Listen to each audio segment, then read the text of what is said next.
Well, good evening, folks. Welcome to another edition of Proper Football's live show. God, the weeks go quick. I'm full of cold, so you'll have to excuse me, but the show must go on, as they say. Um, Before we go into what we got going on tonight, because the show's got a very different feel to it tonight, um, let's say hello to Simon and Dan. Um, Simon, how you been and what have you done this week? Anything exciting? Have you had a good week? yeah, but well, last weekend I was down in Bristol watching Rovers. 0-0 draw against Mansfield. Drank too much, still suffering from it now. Was it a good game though? Yeah, it wasn't a bad game. I mean, it was a game of two halves. They were very good in the first half. We were very good in the second half. But 0-0 was probably a fair result. We should have had a penalty. Dan disagrees. He's seen it, but I think it was a penalty. But yeah. They need VAR. Sorry. Dan, how you been and what you been up to this week? I've been busy working, mate. Watched a couple of Palace games. I didn't get to go to them, but a couple of draws Palace have had against the teams lower than us, which is a bit disappointing. But no, I've had a good week, mate. Been looking at the non-league and stuff as well. So we'll talk about later. You've been busy learning your new train route, yeah? Busy learning the Portsmouth Road, yeah. So I might get stranded down tomorrow after this hurricane kicks in the southwest. Well, I was going to say to everyone, good evening, Mr. QPR, Dave, as we call you, out there in Ireland. Hope you're well. I think we'll probably finish the show on saying to everyone, don't get blown away tomorrow. And if you live in Wales, like Alan does, who will be popping on shortly, or in the south west, just stay in your house. I think just stay. They've shut the bridges. They've stopped the trains. Put some strong air gel on tomorrow, Gary, I reckon. Oh, mate, I'm just worried about messing my hair up. Without a doubt, I am. But anyway, can I just interrupt a sec? Can we just ask everybody to share? Yes, I was about to say, please, everybody share. That would be great. Share to everyone you know. That would be wonderful. Let's grow proper football. I think as we go through the show tonight, we'll realise that proper football's important to everybody. And be more important when we go through some of the stuff we're going to go through tonight. Right, so we are going to have a totally different demographic to the show in that we feel that it would be good to have some more panellists so that you're not got the same faces and the same dulcet tones week in, week out. So we are going to strengthen the team so that each week, not only do we try and get in a different guest, although tonight's show, we are trying to actually open up. So maybe 1 in 4 shows, we won't have a guest, and it'll be up to you, the people, to come to us and say, well, I'd like to come on. I've got a subject I'd like to talk about. Come on for 10 or 15 minutes and talk about it with us, or talk about your club. So please let us know. You fancy coming on, promote your club, whatever it is you feel you need to do, let us know. And we're going to have special shows to do that, as well as the fact that we're going to have different panelists. So it won't just be me, Simon and Dan. We're going to mix it up. So each week it's a bit different. And the first person I want to introduce as a new part of the team, who was on with us last week, obviously loved it that much and loved us that much that he's decided, I want to be part of that. It is, of course, ex-Watford, Derby, Villa, England U21's player, Nigel Callaghan. There we are. Yeah. How are you, sir? Hi, guys. How's everything? All right? Yeah. So you loved us. You loved it, and you've gone, right, I want some of this. I enjoyed that. You did enjoy it last week, I take it. Yeah, it was good. My week's mostly made up of doing my streams, so doing something different on the Thursday. And it's all about football, I love all that stuff. Yeah, absolutely. And I think as we move on, it's just going to get more and more interesting, and we're going to get a lot more interaction from people. I'm already seeing quite a lot coming up, which is good. I'll shout out a few of the names that are coming on there. Damo I'm not the right person to call names out, really, am I? Because I really ain't very good at pronouncing names, but I'm going to give it a go, yeah? We got Paul on Bristol Rovers. There you go, Simon. You're not alone. Damo McDermott. We got Samuel Elkin. Evening from Kidsgrove. That's the non-league side that we did the video last week, isn't it? Yeah. Yeah, great support, by the way. Hopefully, going to get up there in the in the season. I have to hook up with Sam and try and get great there to spend a day with him. We've got a Slawson on as well. That's did I say that right? Well, I didn't. Slawson. Oh, sorry, Dave. Anyway, that's your brother there who's come on. Paul Younger's on. Paul Stone's on. So great seeing so many people on.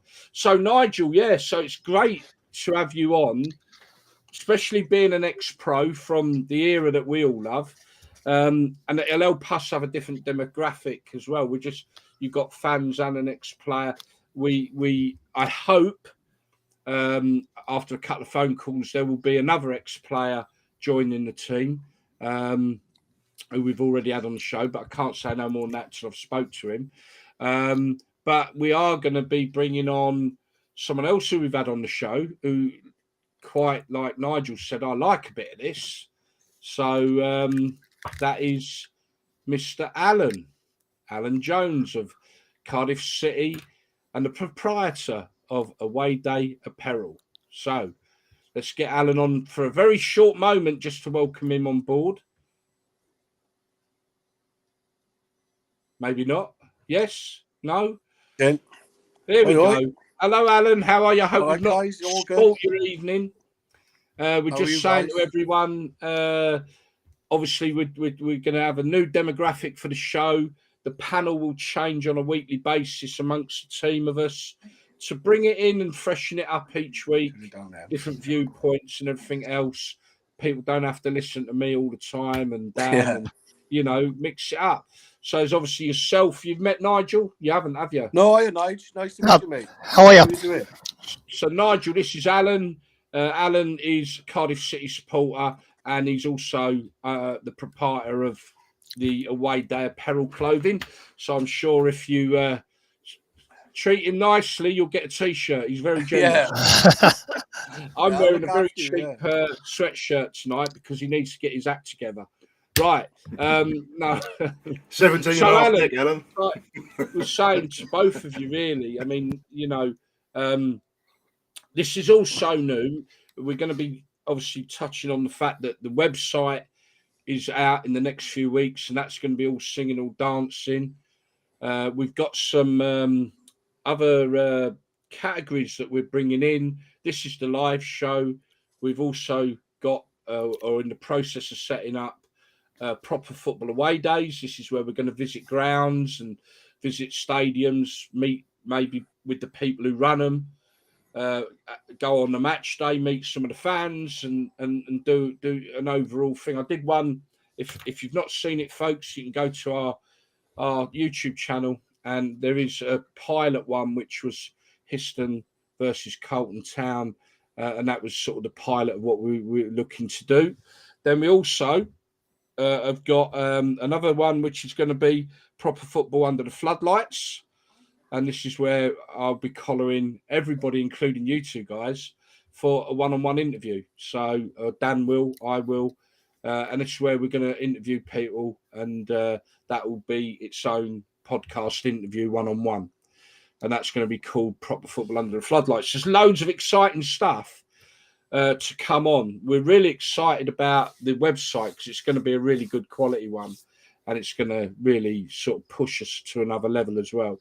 But this concept for proper football live shows, I think, is exciting in that we're bringing on people from the terraces and from the pitch, and and we all love.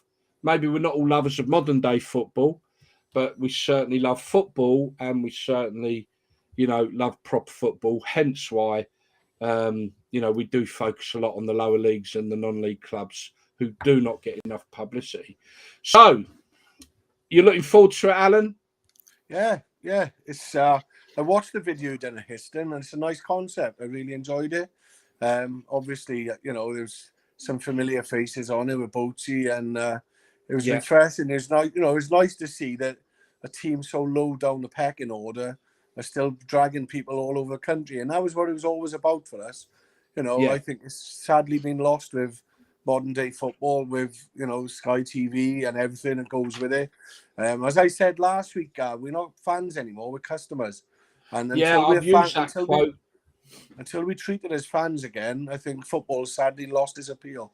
So and I think there's a subject. If you listen to the rest of the show, Alan, we're bringing up a subject which is a bit of a focus on where the Premier League is heading after the new TV rights deals that have gone through this week, because they really do put the cat amongst the pigeons. And I think if we had a mirror ball, well, you watch the show and you'll see for yourself also. Exactly. And I think that puts even bigger importance on people like us doing what we're doing to keep alive what we deem as proper football, and also to help promote the lower league and the non-leagues, because they're going to need it more and more. They really are. Exactly. As the elite get themselves nice and rich, I'm afraid all the other clubs will get poorer and poorer, unfortunately. So I'm looking at this screen now, right? And I seriously need to invest in a better camera and a light.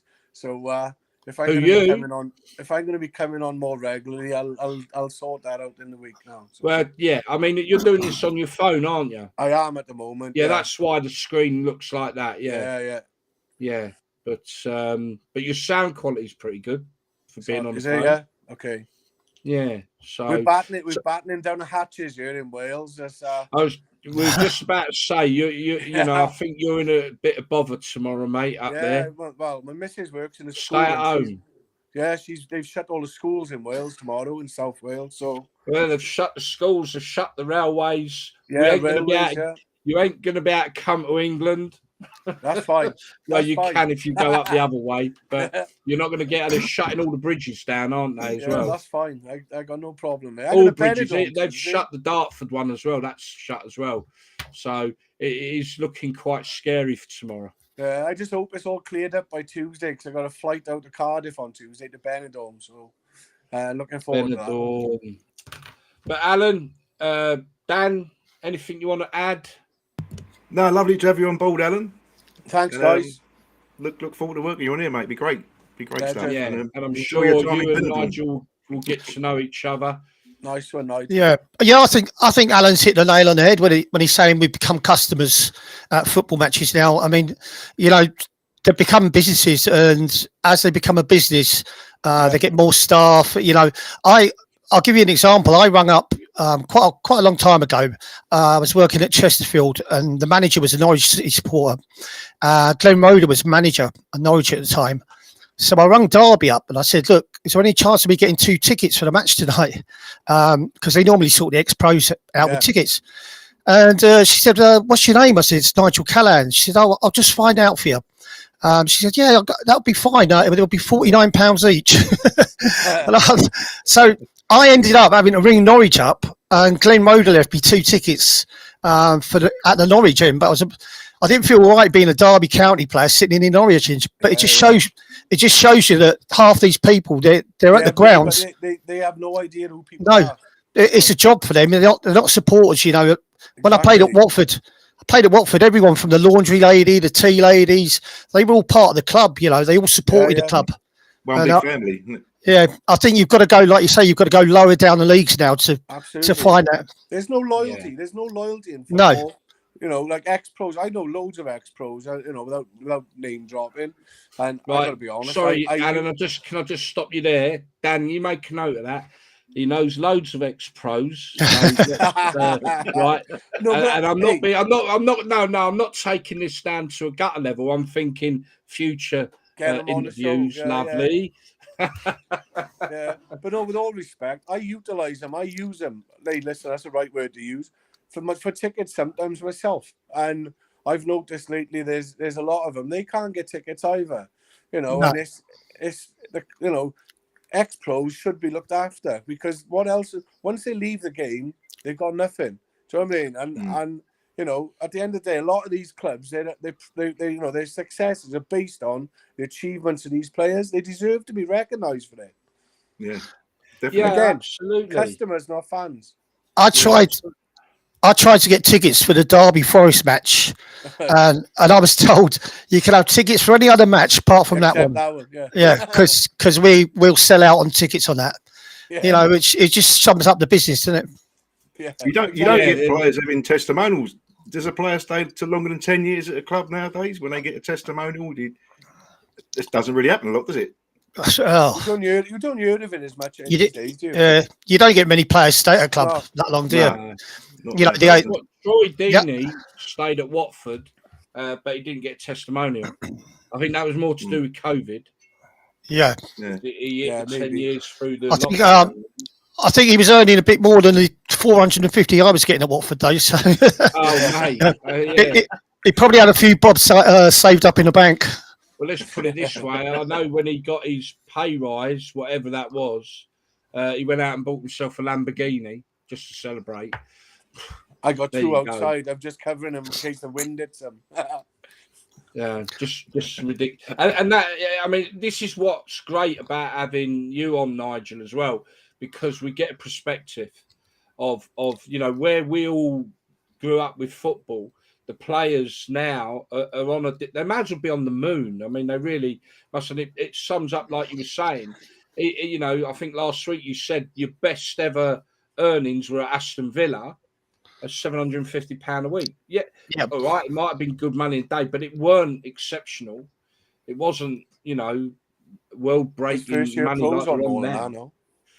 Oh, these days, I was going to say these days. I mean, that player at West Ham, 125,000 a week. I mean, you get your wages at the end of the month, and it's, if you're married, it's like, what do you want to do, love? Should we buy a car, buy a new house, get a yacht? Yeah. Buy a small island in Dubai. It's interesting that when you look at the players from the 80s, 90s, certainly the early 90s.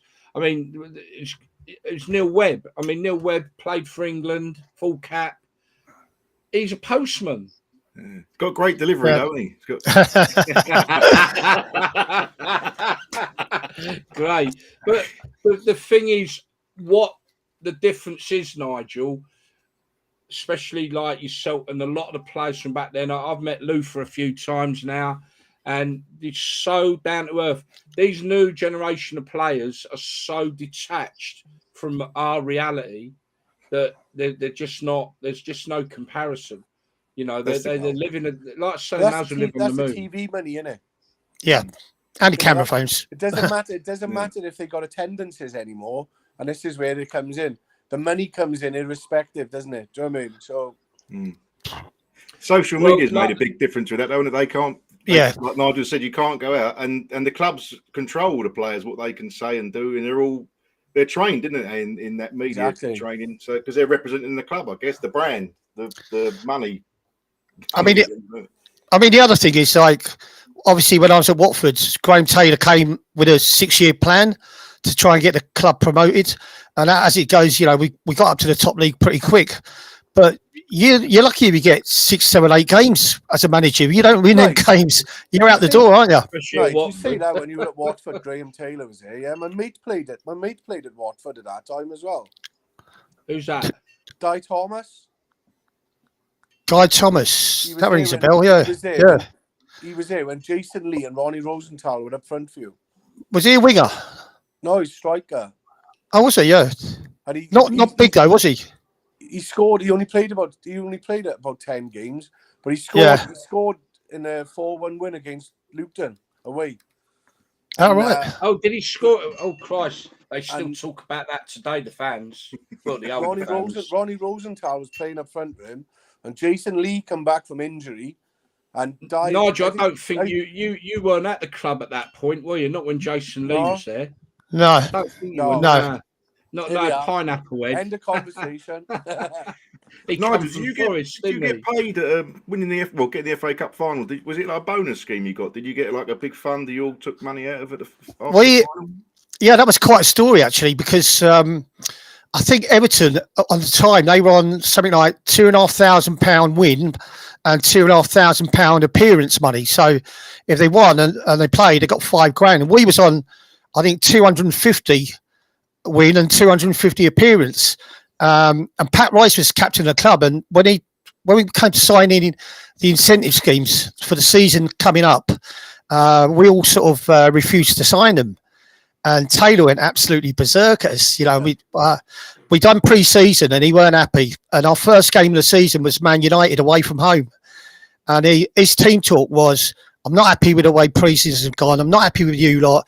He says, if you're not at your best today, they'll absolutely hammer you. Now get out there. And we ended up playing really well. We drew 1-1. But our bonus schemes compared to the likes of Everton's and the Liverpool's, we was way below on that. Yeah, and it, you know, it hurt you when you never got a win bonus in them days. These players get the win bonuses written into their contracts. Goal bonus and stuff like that. Well, they don't. Half of them don't even get the bonus. I mean, I was told that they were more or less saying to you, "Look, we're giving you your bonus. You don't have to win it. We're adding that to your wages anyway. So go out there and play without any worries." But sometimes they go out there and play as if they're not bothered. And that's the problem, I think. Exactly. Gentlemen, I've got to bring this up. I really have. And before we let Alan go, but Rangers pulled off some win tonight. They beat Borussia Dortmund 4-2 out in Borussia Dortmund. Wow. They was expected to get trounced out there. Where was that? Where was that? At home or away? No, away. 4-2. Wow. They was expected to get an hammering, and the bookies really did have Borussia Dortmund walk all over them. That's everyone's coupon gone.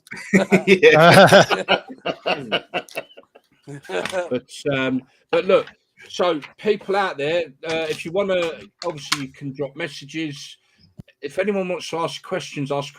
You want us to discuss a subject, please drop us that line on there. Also, let remind you, we do have a text line number which is working tonight, and that is 07884 953 823.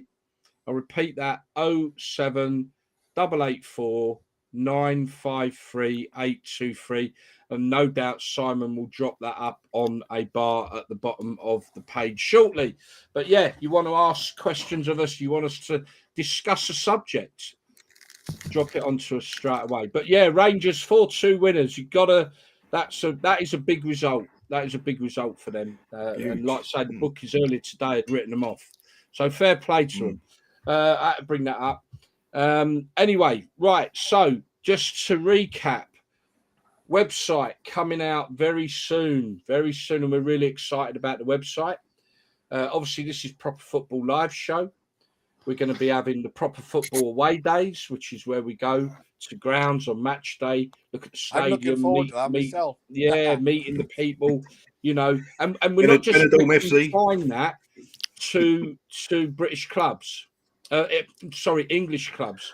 We'll look at definitely going up to Scotland. And going up to a couple of clubs there, because we've got contact I know can get us in some of the big clubs up there. We'll look to going over to Southern Ireland as well to go and visit a couple of clubs out there. We're definitely going to touch on the Welsh League as well, because I think we always forget that Wales has its own league, and we've seen some clips of the Bangor supporters and they're just mad. Do you know what I mean? They're absolutely mad, and they look like a lot of fun. Again, you know, real proper grassroots football, and also I've got good contacts out in Holland with the Graafstad, which is out in Deutschland, and that is a must. That is a must, because not only do I know the lads out there, we've now got contact with the directors and everything, and I've been there. I've actually been there to a game as a guest with them, and it's just absolutely different. It's a different world, how they operate, and that is something we'd go and explore, and I'm sure will be of interest to so many people. Okay, so that all said, Alan, welcome on board, and my pleasure. I'll be knocking up the rota of appearances. You might just want to jot me some dates that you know you're not going to be around on Thursday evening. That would be very useful. No problem. But until then, carry on watching the show tonight, and we'll catch up very, very soon. Enjoy Benidorm. All about. Cheers, Alan. Nice to meet you. See you later. Make sure you let me know earlier, and I'll go with you. Right, Simon's back on. So there we are, folks. When we're on, please share what we're doing. Please subscribe to our YouTube. Our YouTube channel. So important. Please go on and subscribe, because there's a lot of work going to be going on there.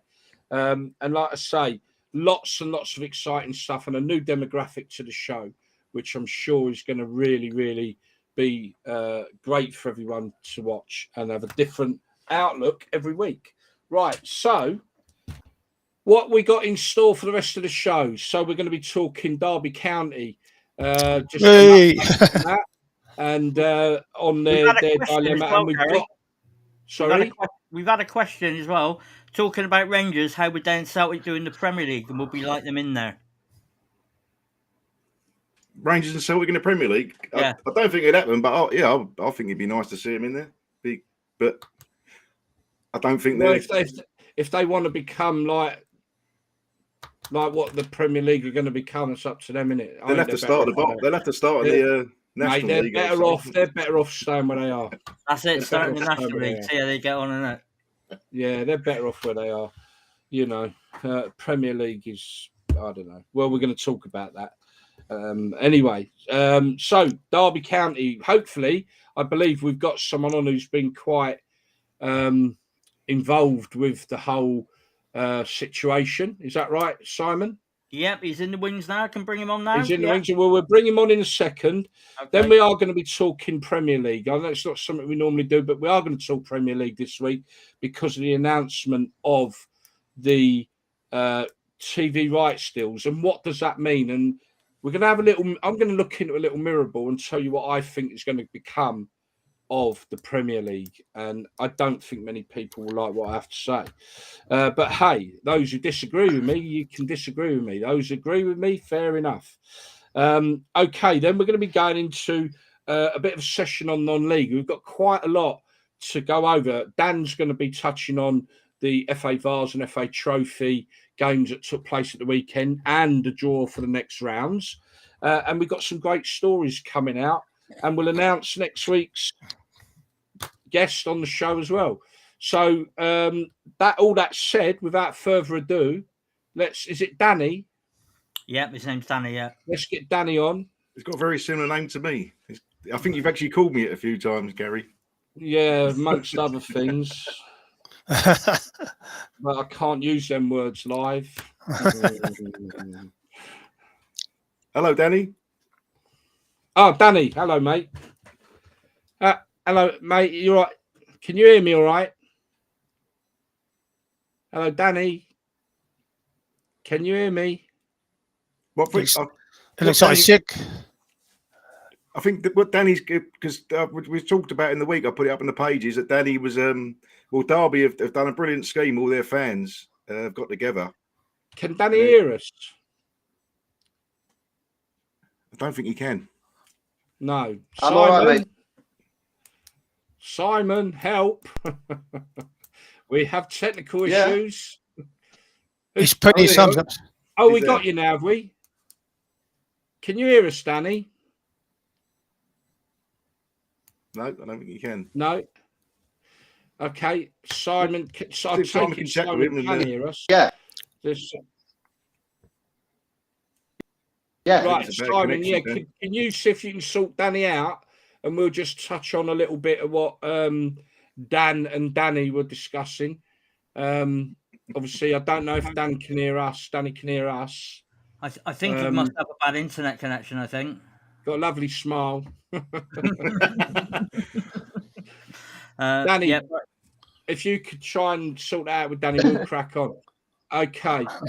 So, Dan, just give us a bit of an insight into Danny.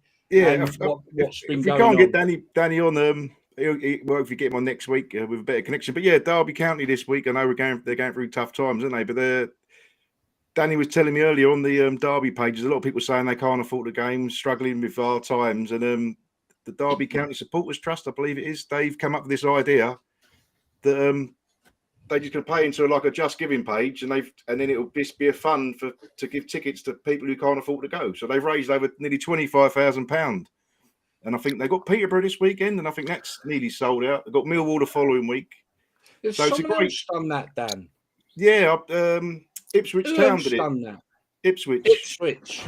That's right. Yeah. The owners come forward and deducted the ticket prices over Christmas like a package, and then the fans got on board and raised thousands of pounds. So, yeah, it's a brilliant initiative, and hopefully something else a lot of clubs take up on, because there's a lot of people struggling at the minute, as we all know. You can't afford to go to the games. But you won't see any Premier League clubs do it. Oh, I've got to take that back a little bit, because I think what Palace did for the Hartlepool fans was fantastic. But that's brilliant what they're doing there, Nigel, isn't it? At Derby. I mean, you know quite a few Derby fans. Yeah, they're all in it together. Like you say, the fundraising thing's really good.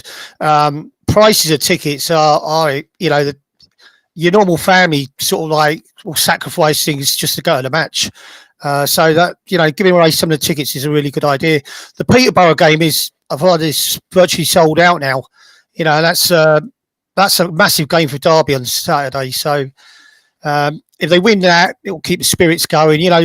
Everybody's holding on to this belief that we can actually get out of trouble and stay in the division. But Wayne's doing a brilliant job down there. The lads are battling away. Not so good last week at Middlesbrough, but like I said, the fans are diehards. So there'll be 20 odd thousand there if Derby were in the second division. That's how good the fans are at Derby. And like you said about Rooney doing a great job, and I think his generosity and the money he's put in, personal money, to buy different stuff, and I think that's rubbed down on the fans, and they've carried on the battle, and they're all just. And Danny, who spoke, he couldn't come when he said the club and the city has never been so together. And my dog's barking. It's not. No, but when Rooney came to the club, I mean, I was really pleased he came, because I think like when you've got a high profile manager, you got a chance of getting good players coming to the club. But there was a lot of people who were sort of umming and ahhing whether he was right for the club, and they thought that he'd do what Lampard done. As soon as a team come in for him, he'd be off. But each week and each month that goes by, the fans are respecting him more and more. They're loving him, and he could end up being a legend at Derby. He probably already is, but what he's doing down there, he's just, any fan that doubted his ability or his loyalty, they're all on his side now. If he pulls that off, which he could well do, mate, it's a miracle. I think. Certainly we've got a better picture of Danny now. Can you hear us, Danny? Can you hear us? No, the picture's a lot better. No, you can't hear us, mate, can you? But Danny, he's also said he was. He's asked if he said to me earlier. He said if Derby actually finished 3 points behind. Oh, I've got to go again. Mate, he's got his dogs in his man cave with him. Blimey, mate. If Derby finished 3 points behind Reading at the end of the season in the bottom three, then he said that what Reading had been fined for and done for should have been 6 points, or wherever it was. It should have. They'd never been done the same amount of points deduction as Derby. So that could be like a tables turn there, where Derby may complain about Reading, like Middlesbrough are doing about. But he did say that they played, like you say, Nigel. They played Middlesbrough last week, and they announced that I think Gibson's come to some agreement with Mill Morris, hasn't he? Yeah, they have, and that included Wycombe Wanderers, and the agreement opens a door now for Derby to move on. Yeah, I think he said things are looking good for Derby, and it could be a bit of a fairy tale season. I mean, if they stay up, it's an amazing achievement. I think Saturday it's the one Saturday. They've got to win Saturday now, because if they start dropping too many points, it's going to be an impossible battle. But it's definitely Saturday's going to be a big one. 6-pointer, isn't it? Yeah, I mean, it's a miracle if he pulls it off. And as he dropped to bollock himself on a person, let me just focus that a bit better. That's a bit better, isn't it? Yeah. As he dropped to bollock a little bit from a personal point of view, when doing this documentary he's done on Amazon, and comes out with that really stupid comment about having the long studs because he wanted to go out and hurt somebody. Oh, Rooney. Yeah. Do you think? Yeah. On the other hand, though, a lot of people have praised that documentary, saying it's great to see a player that wants to fight for his club and all this. Oh no, I get all that. No, yeah, I'm just saying though, come out? Why would you come out with that comment? I mean, it just bemused me that you would bring that up. So I want to go out there and hurt someone. You know, he's having such a good season. Nigel, back in the 80s, you put longer studs in, or did players?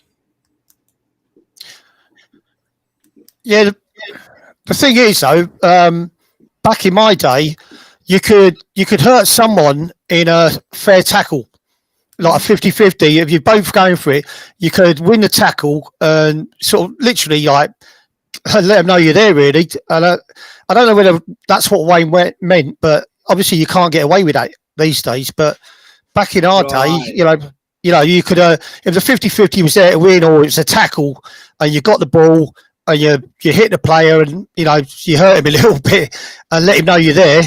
That was what it was all about. Yeah. You could tackle from behind, couldn't you? Just wipe them out. Yeah, I mean, let's just see if Danny can hear us. Can you hear us this time, Danny? I can, mate. Can you hear me? Oh! Hey. Right, thanks for coming on, Dan. I think he was waiting. He was waiting for a bigger signing on fee. Yeah. Sorry, Danny. Obviously, Nigel. I'll take anything being a Derby fan, mate. I'm skinned. Obviously, Nigel, you're a bit young to remember him, but obviously played for you and played for my club, Watford, when in our golden era. So, yeah, and he had good times at Derby, a bit my time, a bit before my time and my young looks. Yeah, we gathered that, mate. Danny, you were saying how much the towns come together, mate, in Derby. It's thriving. In all the years that I've watched Derby, I've never seen it come together like it has done this season. Most certainly. You only have to look at the march against Birmingham. The reports of 10,000 people, that was true. There was people there on that march. And many more that couldn't make it due to road closures, traffic jams. The city come to a standstill. The publicity that we got was all positive, and it really did put the football community on the map, certainly within the city. Because it's the fans who keep it going, isn't it? We're the ones who keep football is nothing without fans, although that's sort of going away now with the foreign markets. But yeah, this just shows and my team Palace did the same. We all come together when we was in administration, and I'm sure Bury fans have done it. People talk about United in the class of '92. Well, certainly around Derby, we'll be talking about the class of 22. I mean, we've got 5 academy graduates. Max Burnley. You can even go back to the likes of Will Hughes. He came up through the ranks and was sold. Mate. You're doing well in the youth team, aren't you? Absolutely. But we're also doing well with the experience. I mean, Jagielka was a massive loss to us. Because the AFL wouldn't grant the contract extension and whatever else. Yeah. Jagielka went to Stoke, but him and Davis were fantastic together. And they say about Will Hughes, and obviously Will Hughes came to my club. You know, and obviously we then sold him to his club at Palace. What a waste of a great player going to Palace to sit on a bench. He's been brilliant. No, he's been playing now every week. Has he been playing? Because he wasn't at first. No, he's the main. He's on the team sheet every week. I was gutted, mate. I was gutted when he went.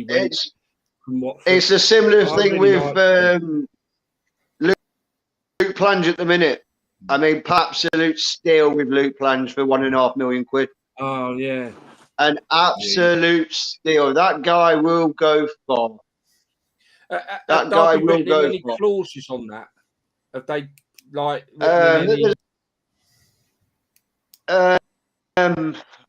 Without 100% sure, but I'm sure there'll be a parent and goals add-ons as such. I mean, obviously we've got him on loan I would love to keep him on loan for the whole of next season. I really would.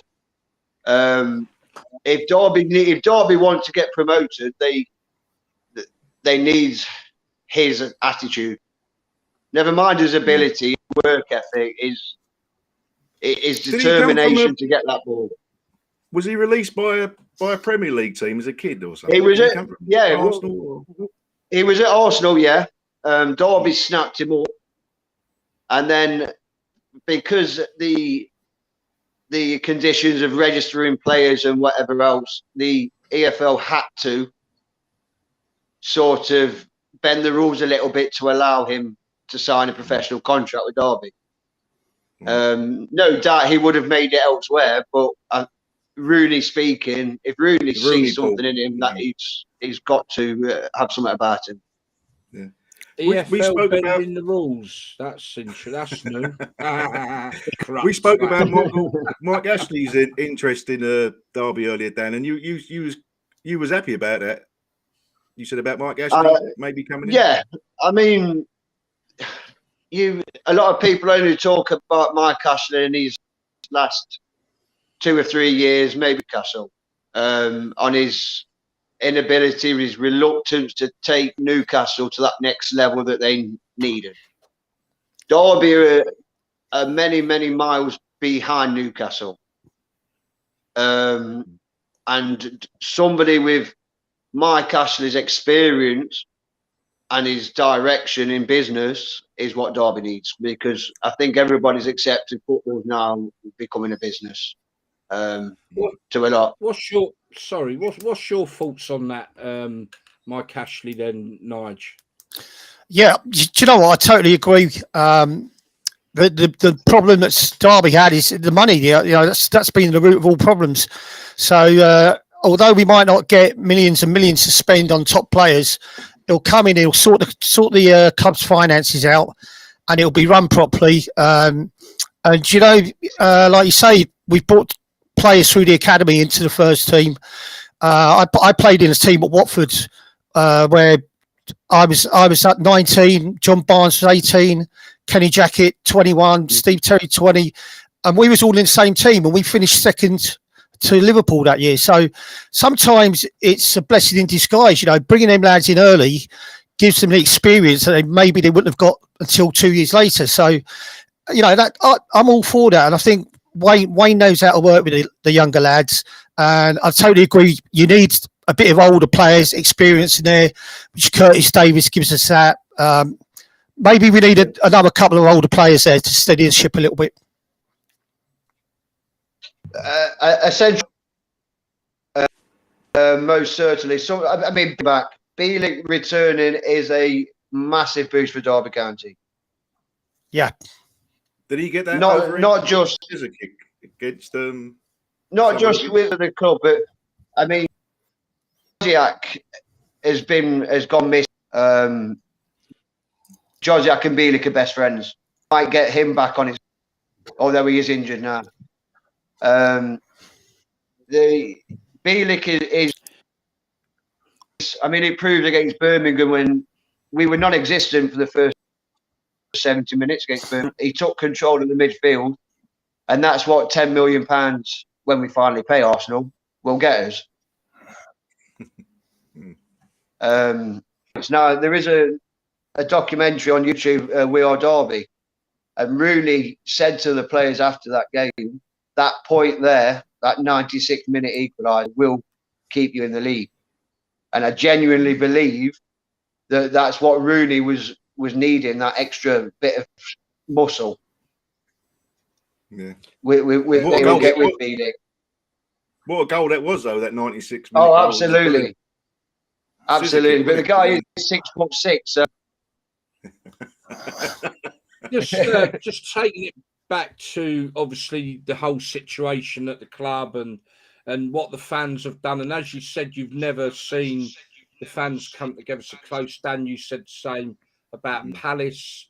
We know we've spoke to enough Derby fans. I remember speaking to a lot of Wigan fans when they were going through their problems. And for you, Danny, there's some, you can take some heart from Wigan, because, you know, they had all that administration, and you know, the corrupt owners that were a betting syndicate. What a load of bollocks that was. And you know, look at them now. A year later, they are now pushing for promotion back into the Championship. And that just shows you that, you know, you can, the Phoenix can come again. You talk about the betting. My favourite reply to a lot of people that criticise Derby is, for this season, is, listen, next year you'll be having money on us to get promoted. Well, if we survive this, A, first of all, liquidation, and B, relegation, there and all the conditions that Derby are currently under are relaxed. With Rooney, there is potential to be possible promotion candidates. Maybe not next year, but certainly the year after. Certainly. So you've got the fan base in the stadium already. The foundations are there. We're missing the leadership. We're missing the leadership. That's you'll never take the community away from Derby ever. And you've got Greg's in the outside stadium as well, I noticed. You've got to have a Greg's. I mean, you know what a coup that was for Derby County, getting Greg's to have a shot in the stadium. The pictures in a better you've got a Greg's in one corner and a pub in the other. Yeah. No, but coming back to the whole concept, we're just going on about the fact, and we're going to be talking a bit non-league in a little while, and one of the things that I'm going to be putting to you two guys is and Simon when he comes back on, is the fact that a lot of non-league clubs that were league clubs seem to be getting better support in the non-league than they were in the league. Grimsby's a great example. I remember watching Grimsby 20 years ago. We're lucky if they turned up with 50 fans. Mate, they've got a huge away support now since they've gone down. And the question is why? But I think it is actually coupled with the fact that if you go through adversity, it's bringing... but isn't it sad as well that you've got to go through that to bring the fans back? Because I think we've forgotten what it's like. We've forgotten what a football community is all about. You forget what a team means. Your team means to you. Bring that back together, and that's a shame. Yeah, you forget about what your team means to you. That's what you... you do. You forget that. And like Palace, I know everyone's cup of tea, the Holmesdale fanatics or the Ultras, you want to call them, but they were born from when we went in administration. They got together as a group and they've created. Palace weren't known as a good atmosphere in Selhurst in the 90s. It wasn't known as a fantastic. Now everyone says, "Oh, best atmosphere in the Premiership." But you're right, Gary. That stemmed from us being gone to the levels that we did of going out. See, I know you hate Palace, mate. It just seems you've got to have adversity to bring back what we maybe. I mean, Danny, you're a young man. What we experienced in the 80s was the one thing that really, I think, made as young men flock to the banner was that camaraderie, that loyalty, that passion. I mean, Christ, I've cried over my club. Morals is a good word to use. Morals is a good word to use. Morals. Yeah. It separates certainly our situation. Has brought back the diehard, the proper Derby, the loyal Derby fans. Yeah. There's nobody that's jumped on the bandwagon. The old faces are back. The old spirit, the fighting that certainly I was brought up with. My first games at the baseball grounds, the Aussie end, pop side as such. Those were my first memories of Derby County. My memories of Derby County were just a nightmare, mate. I'll tell you, it was like fucking all these plastic fans and tourist fans and half scarf brigade who've come in. If the big team they support go down the pan, they'll just move on to another team, or they'll be out the door. And that's it. I mean, we certainly Hull Wednesday night, the old faces were back. The match day feeling was back. Those blokes that chose to stay at home, they were back for the club, and that all started from the recruitment from the march that we had pre-Birmingham. The publicity and support that we got, the realisation of Derby County going out of business, It spurred everybody. The memories from like my old man, the memories he has from the 80s, from the 90s. And Rooney's a big part of that, though. The passion, like I said earlier, the passion he's shown, the money's invested, and you can. I know it's a different level. But you can look at him. You can look at him and speak. Rooney coming out and declining the Everton job was a big. I'm here to stay gesture. That's your captain. That's the captain of our ship. Yeah, that was massive. For him to stand there and take, and carry on directing us was a big thing. Not just for Derby County, but also for the city. For loyalty, the city. Loyalty is what we're showing. I think as well. Absolutely. I think it shows the caliber of the man to recognise when he's not maybe ready to move on to a bigger club, and that shows.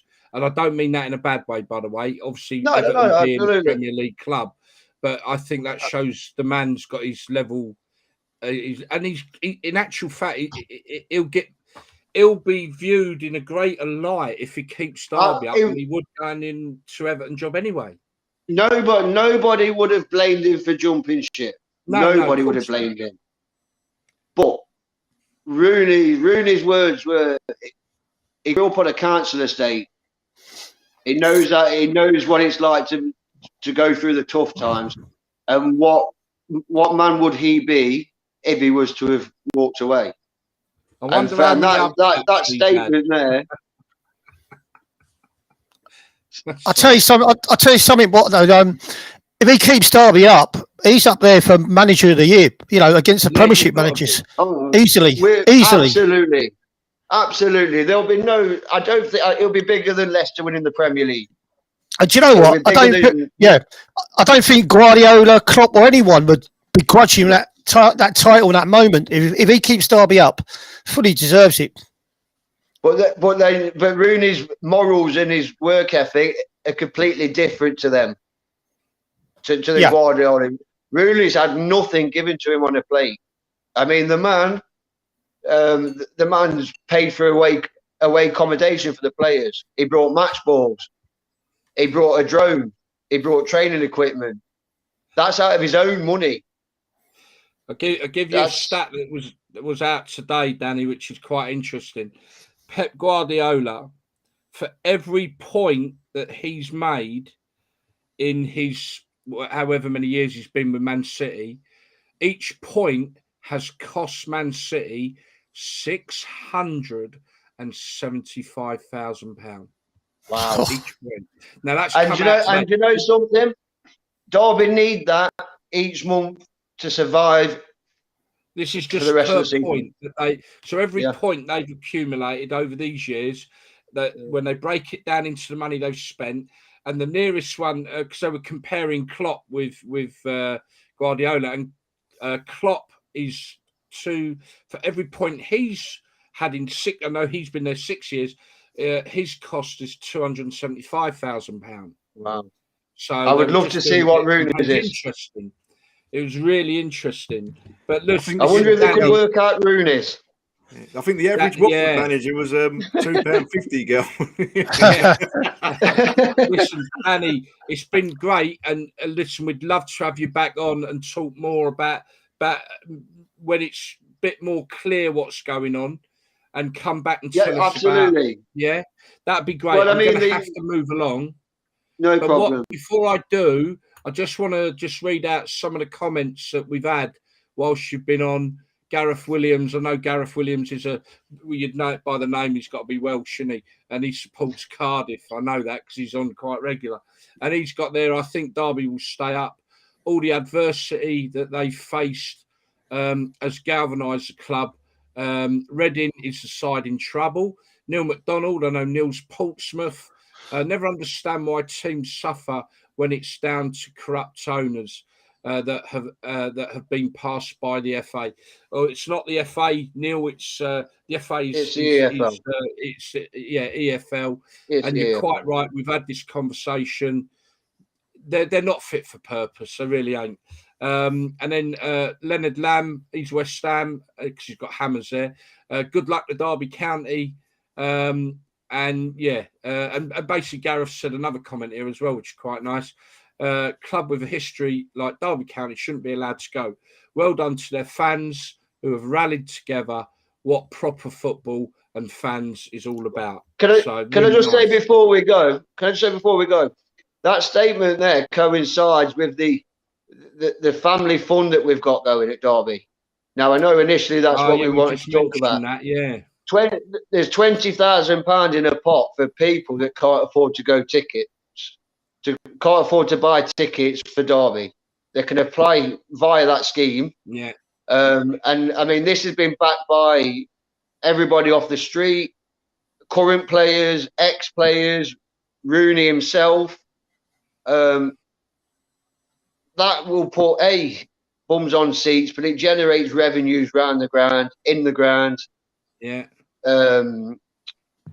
It's something that I would like other teams. I mean, it wasn't my idea, but after seeing it and the way it's took off, I'd love to see other clubs try and follow suit.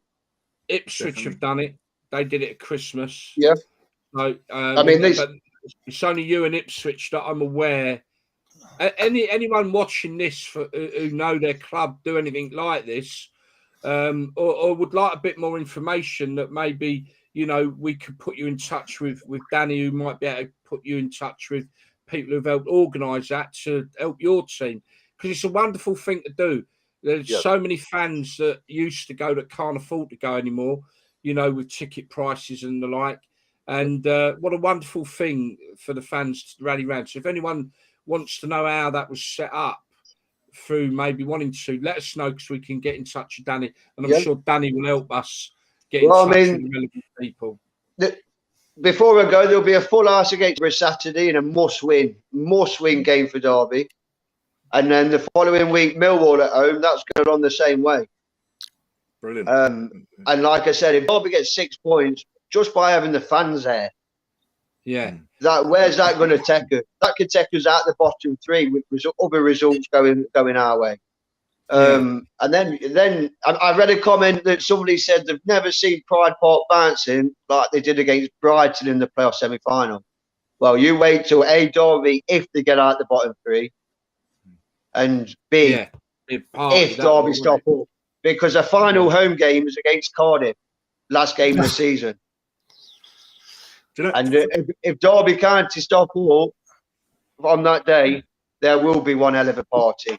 Danny, I think you've summed up how Derby is at the moment and how the town is, and you're in such a struggle at the moment. You're so upbeat and confident and on a high, really, which sums it up, really, doesn't it? How the town is. I've got nothing. We've got nothing to lose. But week by week, the players, somebody said pick your player of the season. You can't. It's the club. It's the club. Fantastic. It is from Wayne Rooney downwards. It's the club. It's the city. Brilliant, Danny. Really appreciate you coming on, mate. No, absolutely. No problem. Danny, when there's more development that we can talk about, that'd be great. And hopefully, maybe at the end of the season, maybe a couple of days after you've sobered up from the party, you'll come on and tell us what it feels like and what the atmosphere is like in your city. Well done to you and the fans for doing what you've done. No, we appreciate it. We appreciate it. And hopefully, I mean, if it saves another club going through what we've done, and the bloke that certainly pushed the idea, I think his name was Jack. That's what we want. We don't want another club to go through what we've gone through. No, we don't want to see that, like with Bury and Macclesfield, Rushden and Diamonds. The list goes on, really. But okay, lovely. Well, really, thank you very much. Thank you. Cheers, Danny. Thank you. No mate. problem. Take care. See ya. Cheers, mate. Bye-bye. That was interesting, and it is a wonderful thing that the fans, like with Ipswich, have come together to help out other fans. Are you aware of that happening at Ipswich, Nigel? Is that news on you? No, that's news to me, to be honest. I saw did it at Christmas. Yeah, brilliant. Yeah, I think I've worked at the Neptune, which is a Derby County bar, and it's noticeable that even when we've lost a match, the crowd in there has still been in good spirits, and I think like he says that the town's just come together. You'd have parts of the crowd that'd be moaning if we played badly, but I think even when they lose, the crowd are still behind them now, and it's building momentum up. So. Like I said, Saturday in Derby at night, if they win, the town centre is going to be packed. Yeah. Right, we're going to have to move along swiftly because I've lost my timetable here. So but it was really interesting and great to speak. And for everyone listening, this is what we want for these shows, where we want people like Danny to come on and talk about their club, the good, the bad, the ugly, whatever it is. Come on and bring up a subject they'd like us all to talk about. So please get in touch with us. Drop us an email at no, that'll be the website when it comes out, isn't it? But I'm sure it is obviously get involved at properfootball.co.uk. It's along the bottom there. Get in touch. We'd love to have you on the show. So get in touch and tell us who you are, what your club is, and what you'd like to come on, even if it's just talk about your club and what's been going on. We'd love to have you on. Right, we're going to move along swiftly. Next subject, we are going to talk a little bit about the Premier League now. So the next subject is this week the TV deal for the Premier League was announced, and it's astronomically gone up. It was at £2.6 billion a year. It's risen to £4 billion a year. Now, for the first time in the history of English football, the bulk of the money coming into the Premier League is not domestic. It's coming in from America, from the Middle East. That's where it's not British TV viewers anymore that have control. So that in itself has to be a worrying fact. The fact that the Premier League has got to, shall we say, pander to America and the viewers there, the viewers in the Middle East and all over the world, China, everywhere. The domestic money coming in. Sorry, the money coming into the Premier League now is majority coming in from overseas rather than from the domestic TV punters. And the other aspect is, again, the distribution of this wealth is, again, heavily laden to the top six. But what, interestingly, and this is what I want to put to you guys to talk about, interestingly, the bottom, so it'll cascade down. So every place in the Premier League, wherever you finish, you'll get a certain amount of money. So the higher you are, the more you get. What was interesting to me is that the bottom club gets £97 million. That will now go to £106 million. And I think the top side gets £175 million. So again, the wealthy clubs at the top are getting more money. More money breeds money, doesn't it? But the interesting one for me was the bottom one, because the parachute payments have stopped, and rightly or wrongly, because I think there's an argument that maybe certain clubs are taking the piss a bit. An argument which I think involved Norwich City, to be honest. But obviously they still will get £100 million, and then £110 million for 18th and 17th, a little bit more. With the parachute payments stopping, does this mean what I'm seeing is there's going to become a real big elite in that league, because the clubs that go up are not really going to have the bollocks to spend the money they need to stay up, because if they come back down, they're going to go bankrupt. How many clubs are just going to go up like Norwich do a little bit? Because you've got to look at Norwich in a critical way sometimes. They don't ever invest when they go up. They go up and down, and it just feels like they're just taking the money, dropping up and down. Quite happy to do that. That's no good to the fans. If, you know, the yo-yo club, why do you want... I don't understand fans who want to be in the Premier League just to fight a relegation battle every year. I think that's where it's come to, though, Gal. You're not going to come up and going to push like your Forest and the Derby did. I think years ago, didn't they come up and won it? I mean, if fine, if fans happy just being in a relegation battle year in year out, good luck to them. But that ain't for me. No, you're right. Not at all. You hope for a good cup run, but that's about it. The question is the Premier League? There's another question after this as well. But is the Premier League now going to become so elite because the clubs coming up have got to be very cautious about how they spend money, because they're not going to attract necessarily the players, the top players, because they're just come up.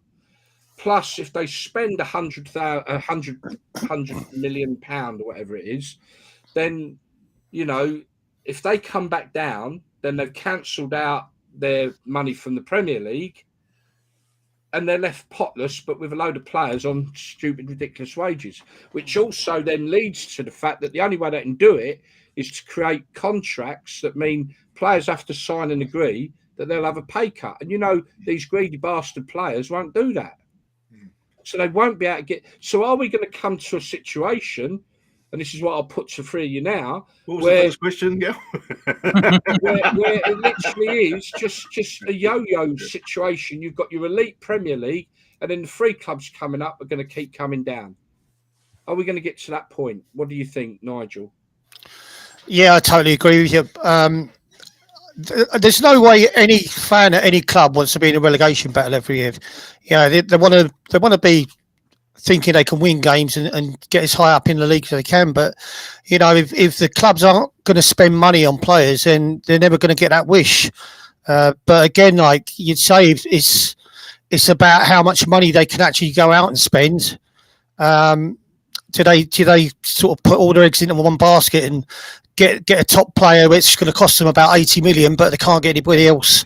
Or do they just sort of spread it around and get 3 or 4 players for 15, 20 million, something like that?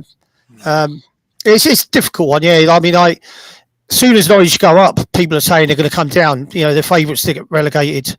And there's a few other teams in that category where, you know, they've had a great season. They've gone up to the Premier, but straight away the pundits are saying, like, you know, the 3 to go down are these 3. And it's the same 3 all the time. So, yeah, I think it's definitely getting that way. You know, it's like you say, the bigger teams are going to get bigger, and the smaller teams are just going to stay still. Yeah, and that's exactly how I'm reading it. I just see that the shall we say the top 16 clubs are just going to get far too big, and no one's going to compete coming up. It's just going to be a case of, you know, and I don't know. Anyone who comes up, will get their players poached anyway. But I think you've got to look at Brentford, who've built over the years and have come up. I know it hasn't changed yet, this new rule, but that money ball thing they do, where they buy players, the ones you wouldn't have even heard of, they suit their style. And I think, and also youth academy. Palace has spent loads of money invested in their youth setup in their academy. It's amazing now. So I think a lot of those clubs, like Palace, are smaller clubs. And other clubs coming up, like the Danny just said about Derby, they're invested in the youth setups now, and that's where hopefully you produce homegrown players, and so you haven't got to go out and spend millions on. But you're never going to compete at the top. It's elite anyway, already, isn't it? The top 4, the top 2, isn't it? Really, I mean, Chelsea were a top 3. West Ham have sort of squeezed it a bit. Leicester did it, but I don't think you're going to see another Leicester in a few years. No, that was almost like a freak moment, wasn't it? Really, yeah. Leicester. And I think all these clubs who've got, massive money coming in, like Newcastle. You've got Newcastle now, but there's only 4 teams you can get in the top 4. You could have 20 billionaires, but they're not going to. Not everyone's going to. Dan, do you not think that, and you see it at a lot of clubs, yeah? Do you not think that the richer the clubs, the less that they bring the talent through from youth academy, and they just keep buying in, and the homegrown talent don't get the opportunity?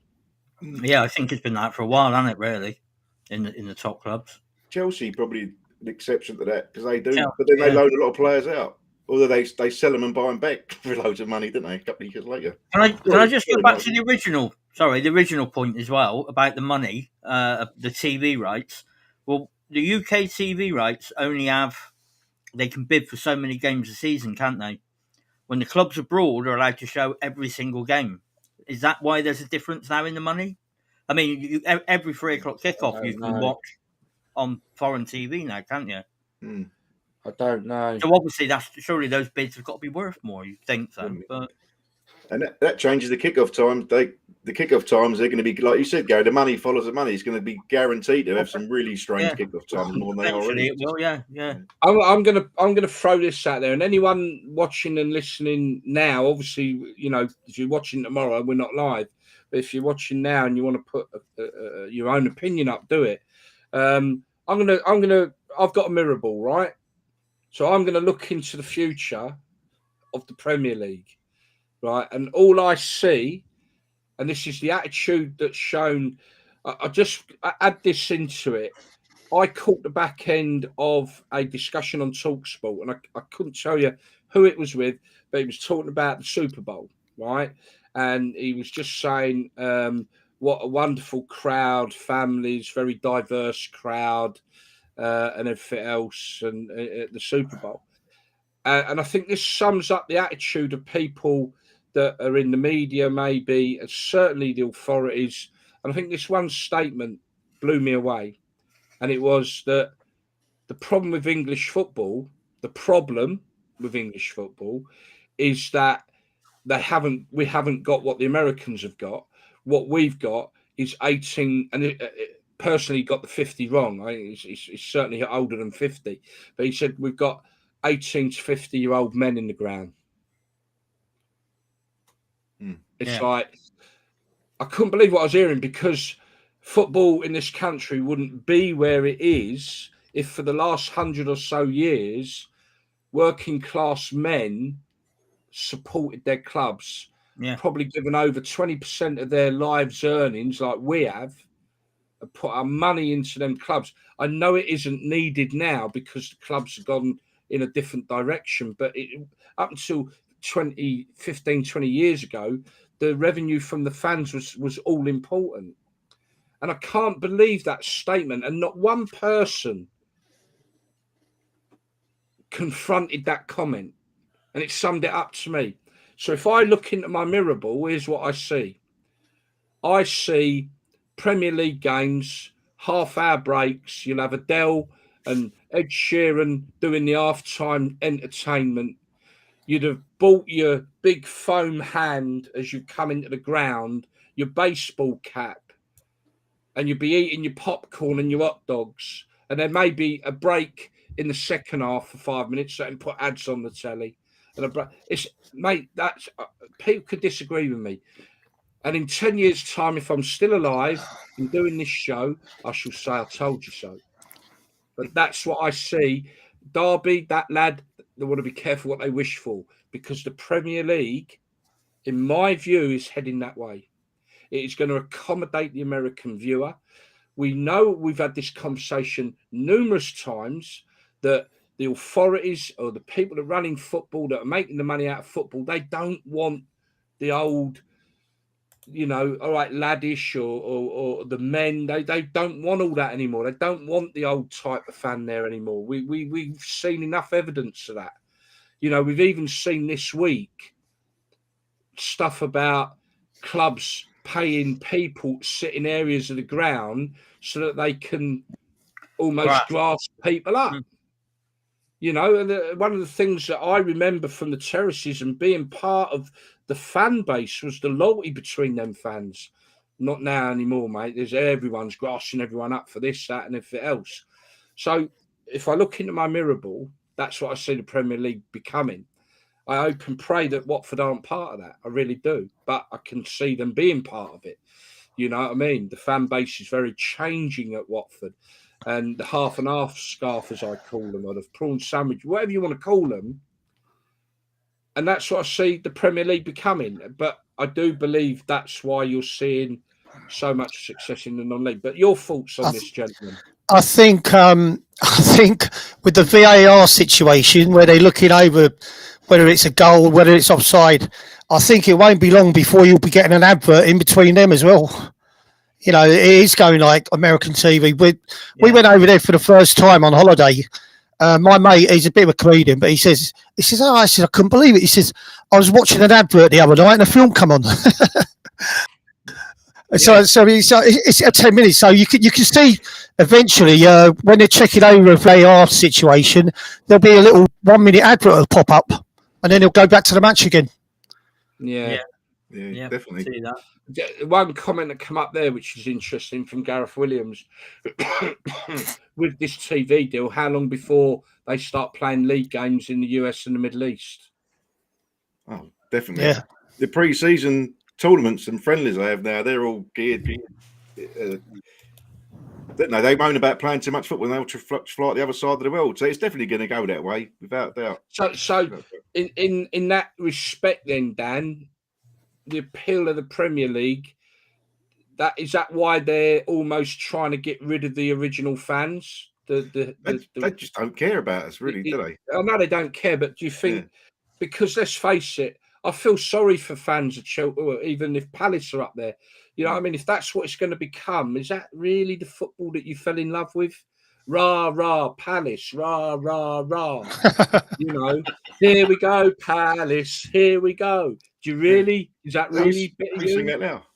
No, but yeah, it will. Yeah, it's changing without doubt, and not so much Palace because it's more an old school sort of ground, but yes, probably the same as Watford. But I know Chelsea fans, you won't go anymore. There's people with their phones taking selfies when they're trying to watch. I actually went to a Chelsea Man City game. No, Chelsea Tottenham a few years ago. I had a spare ticket. Me and my brother went just as not fans of either side. And there was a bloke trying to get the crowd going, and he was just shouting at everybody like, "What's going on? No one's you're taking photos." And he just lost the plot and walked out. He just walked out. Yeah. We're running out of time a little bit. I know we're not going to be able to cover off all the non-league, but we'll definitely get you to cover off on the cup games. Nigel, I know you've got to go in a minute, but Nigel, just out of interest, I mean, players from your era, what would they be thinking of all this? I mean, the pundit ones, they seem to be part of the problem, to be honest. Yeah, I think if we're honest, the first thing we'd be thinking about is I wish I was on the money they were on. But we're a world apart from the days when I played at Watford and Derby to what it is now. I mean, I remember when they done Monday Night Football with Sky, and you used to get the Sky Strikers out. One of my mates' daughters, she was part of the Sky Strikers, and that was only every Monday, the live football. Then it soon went from Mondays to Tuesdays to Wednesdays to Thursdays till when there was a match on virtually every night. And as the more matches came on that were being televised, the more money was being invested in the football teams, which was creating higher wages. So, you know, we're from where I was and what players are now, we're worlds apart. And do you think though players from your era? I mean, do you think that I know you say, but a lot of the pundits that are ex-players, they seem to be all for this change.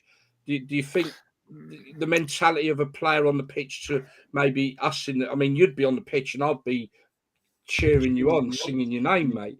You know, obviously we had that maybe a slightly different mentality because we were the fans, you were the players.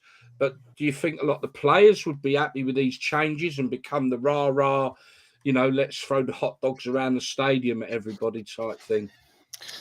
I don't really think the players of my era when we played with, you know, like all these coloured football boots, you know, if a player was wearing a white pair of football boots, you know, you'd be able to kick him because it'd be called a bit of a show off. So, you know, it was the black football boots back in them days, and it's got a bit showbiz now, isn't it?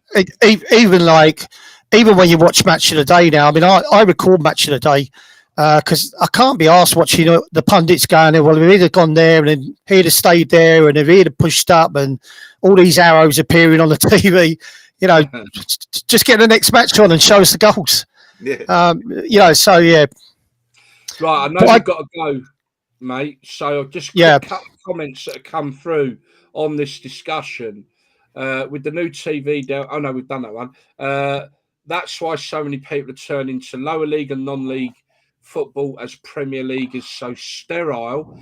I don't think it's as sterile as what it will be. I really don't. I still think there's an element that's why they don't want the traditional fan. This is a really big comment. Now, I know the gentleman who's just put this comment up, Greg.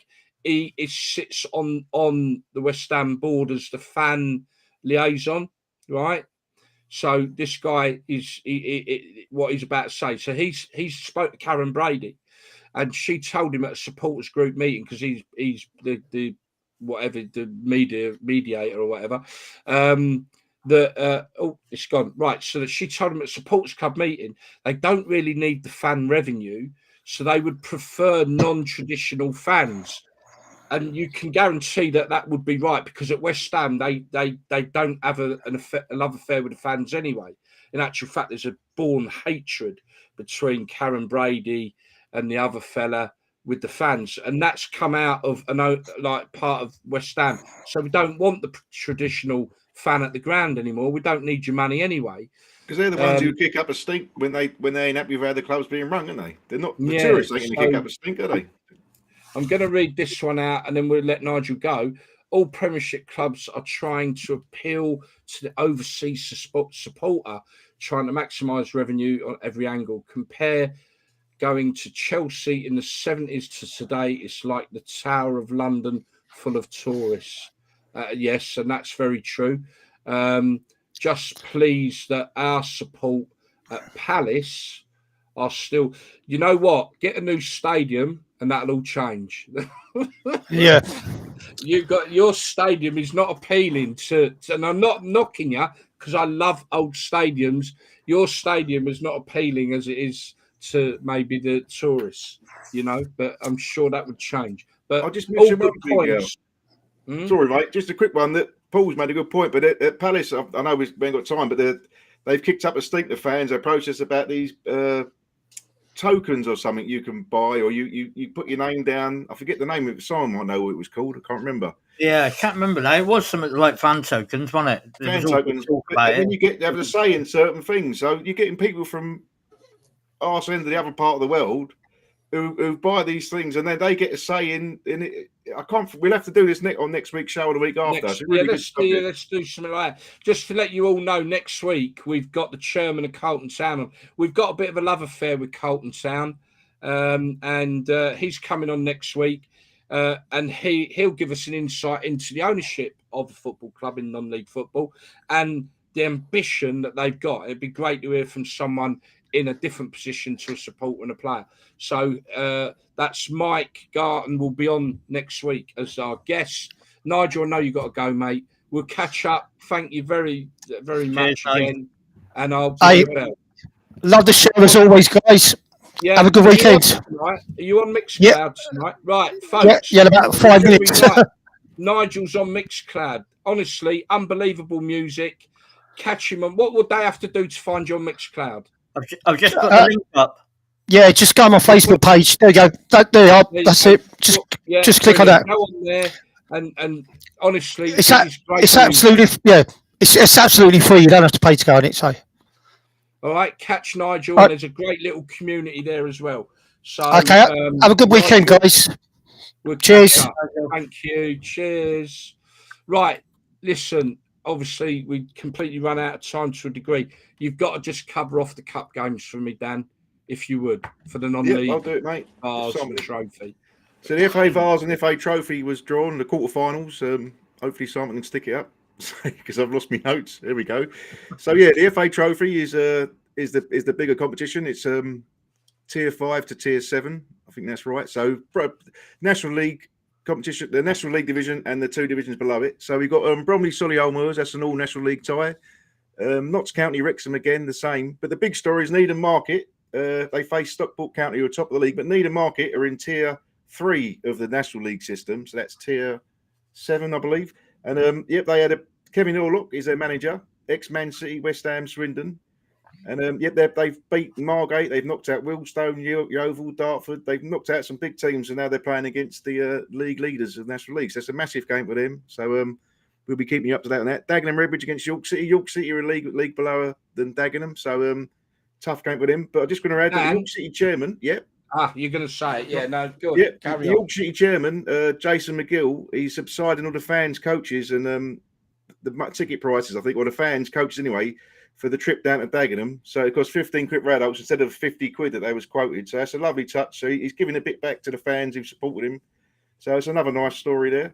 And York City also, you have to go on our Facebook page and look at this. There's been a horrible elbowing by a Morpeth Town player in the fifth round. Oh, my dog's barking. Go back to you. Right, the dog's barking. Oh, no, right. It's gone. No, there was an horrible elbow incident, and it's on our Facebook page. We can't play it because of copyright. But it was against the York City player, and it's a really shocking elbow. But anyway, that was the FA trophy. Got the FA Vase. All the clubs from tier 5 to 7, and they're all the teams left in it. They're all in the same tier, so it'd be very tight games. 8 teams left in it there. So that's a quick roundup of the Newport Pagnell Town. I lived there for 6 years. That's in Milton Keynes, that is. Newport Pagnell. Yeah, I played on that pitch, and I managed the Sunday League side. Used to play on the where Newport Pagnell are based. Anyway, right, okay, thanks for that, Dan. Just one quick thing as well. We did want to go into a bit more detail, but Bromley Stockport this week, really interesting. And quickly tell you, go onto YouTube and put in highlights of Bromley versus Stockport. Fantastic crowd, by the way. You've got to see it.